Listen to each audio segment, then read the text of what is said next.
prends. Donc je vous rappelle, il va y avoir plein de distances. Vous êtes d'accord qu'il y a alors la distance longue.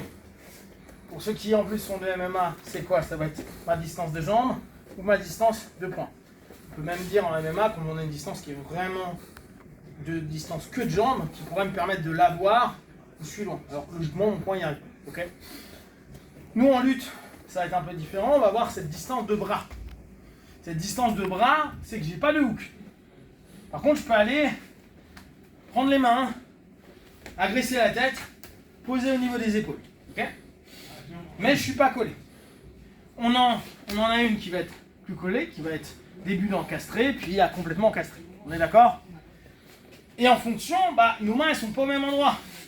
Souvent on va avoir prise au niveau de la main quand on est loin. On va avoir intérieur et bien sûr tête. D'accord? Et encastré on a l'ensemble, voire carrément underhook, col-col comme en gréco. D'accord? Là, on part du postulat qu'on est loin. C'est-à-dire main. Vous prenez la saturation. Ici c'est votre jab. D'accord? Vous l'embêtez pour aller chercher votre bras. D'accord? On est là, on l'embête, on change les niveaux, on y va, on prend. Je prends et je step.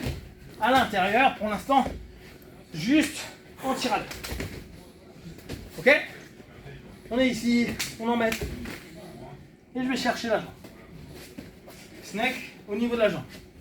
On est là. Lui, bien sûr, il essaie aussi. Hop. La jette. Snake. Ok? Snake. Juste ça.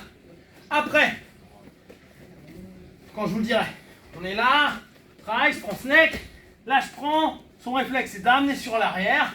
Du coup, je repars sur l'intérieur. Ok? Donc, 1, j'attaque.